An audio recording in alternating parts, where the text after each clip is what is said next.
ఎవరి జాతకాలు కూడా చెప్పను మళ్ళీ అనే విధంగా వేణుస్వామి అప్పట్లో శపథం చేశాడు. సో, కానీ మళ్ళీ ఇప్పుడు సెలబ్రిటీస్ విషయాల్లో వేలు పెట్టి తన మీద తానే నెగెటివ్ కామెంట్స్ తీసుకోవడానికి స్వయంగా ఉన్నాననే విధంగా ఆయన చెప్పడం జరుగుతుంది. సో, మరి రీసెంట్‌గానే శోభితా ధూళిపాల, నాగ చైతన్య ఎంగేజ్‌మెంట్ చాలా ఘనంగా జరిగింది వాళ్ళ ఇంట్లో.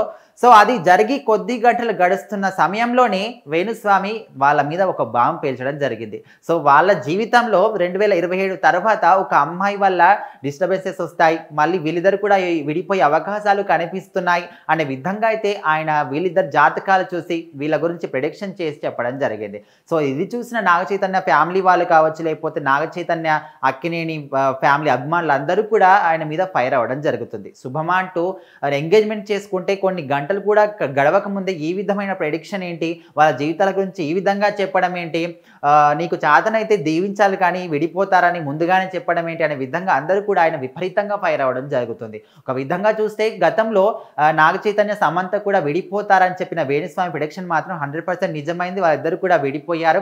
అంటే అలాంటి కొన్ని విషయాలు నిజమైనప్పటికీ కూడా రీసెంట్‌గా ఏపీ ఎలక్షన్స్ కావచ్చు, తెలంగాణ ఎలక్షన్స్‌లో ఆయన చెప్పిన విషయాలు మాత్రం ఆయన చెప్పిన విషయాలకు విరుద్ధంగా జరిగిపోయి ఆయన ప్రెడిక్షన్ మాత్రం తప్పు అని కూడా తేలిపోయింది. సో, చాలా మంది అప్పటి వరకు కూడా ఆయన చెప్పింది నిజమే, చెప్పినట్టుగా జరుగుతుంది, 100% ఆయన చెప్పిన మాటలు అన్నీ కూడా జరుగుతున్నాయి అనుకున్న ప్రజలందరూ కూడా ఇవి జరిగిన తర్వాత ఆయన చెప్పినవన్నీ కూడా ఉట్టి మాటలే, అవి జరగవు అనే విధంగా కూడా డిసైడ్ అయిపోయారు. సో, మరి అప్పటి నుంచి కూడా రీసెంట్‌గా పవన్ కళ్యాణ్ గురించి చెప్పిన మాటలు అండ్ ప్రభాస్ గురించి చెప్పిన మాటలు ఫ్యాన్స్ అందరూ కూడా ఫైర్ అయిన తర్వాత ఆయన మాత్రం ఒక డెసిషన్‌కి వచ్చాడు. సో, ఇప్పటి నుంచి నేను ఏ సెలబ్రిటీస్ జాతకాలు కూడా చెప్పాను అనే విధంగా శబ్దం చేసిన ఆయన సో, మరి రీసెంట్‌గానే ఇటు శోభితా ధూళిపాల, నాగ చైతన్య విషయంలో మళ్ళీ వేలు పెట్టి వాళ్ళ గురించి మాట్లాడి చెప్పిన మాట మాత్రం తప్పింది. చాలా మంది మాట మీద నిలబడతారనుకున్నారు కానీ మాట తప్పి మళ్ళీ ఇలా సెలబ్రిటీస్ విషయాల్లో వేలు పెట్టడం జరుగుతుంది.